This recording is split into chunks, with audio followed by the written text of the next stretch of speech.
Hi అండి, అందరికీ నమస్కారం. Welcome to doctor Rao's YouTube channel. So గత 25 సంవత్సరాలుగా గాంధీ మరియు ఉస్మానియా హాస్పిటల్లో ఎక్స్పీరియన్స్ ఉంది. అలాగనే 38 సంవత్సరాలుగా హైదరాబాద్లో ఉన్న అమీర్పేట్లో ప్రాక్టీస్ చేస్తున్నారు.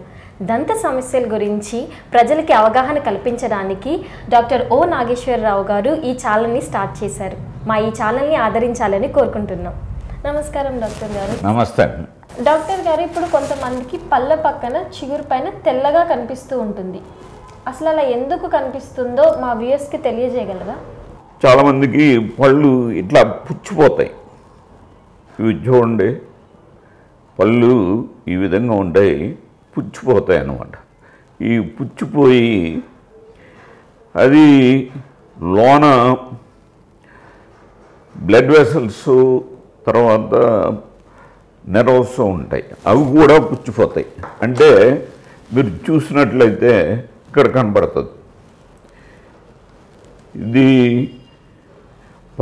పుచ్చిపోయిన పన్ను, దాని కింద ఎర్రగా కనిపిస్తూ ఉంది. ఆ ఎర్రగా కనిపించేదే ఇన్ఫెక్షన్ అన్నమాట. ఈ ఇన్ఫెక్షన్ ఏమవుతుందంటే ఇది బయటకు వస్తుంది. ఈ బయటకు వచ్చి ఇప్పుడు ఇట్లా ఇట్లా చూడండి, ఇది ఇన్ఫెక్షన్.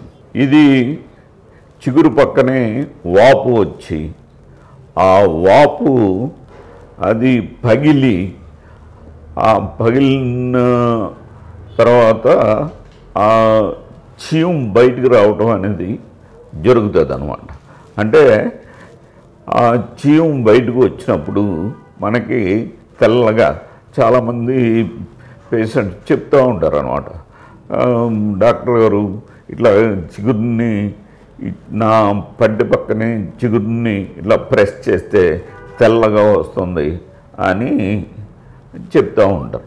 ఆ తెల్లగా ఉండేది ఏంటంటే అది చీము, అది ఇన్ఫెక్షన్ వల్ల, అంటే పన్ను పుచ్చిపోయి అది 4th స్టేజ్లో, లాస్ట్ స్టేజ్లో అది చిగురు నుంచి బయటకు వచ్చేసి అది మనం ఇట్లా ప్రెస్ చేసినప్పుడు ఏమవుతుందంటే తెల్లగా మన చేతిగా వండుకుంటుంది అనమాట.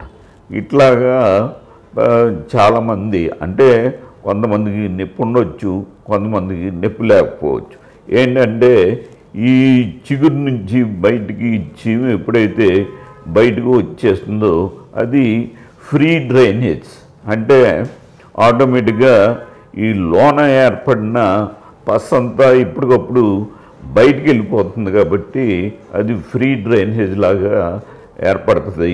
కాబట్టి వాసన రావటం అనేది కానీ నొప్పి రావటం కానీ జరగదు. కాబట్టి ఈ విషయాన్ని గమనించవలసిందిగా కోరుతా ఉన్నాం. చూసారు కదండి ఈ వీడియో కానీ మీకు నచ్చినట్లయితే లైక్ చేయండి, షేర్ చేయండి, కామెంట్ చేయండి. బట్ సబ్స్క్రైబ్ చేయడం మాత్రం మర్చిపోకండి.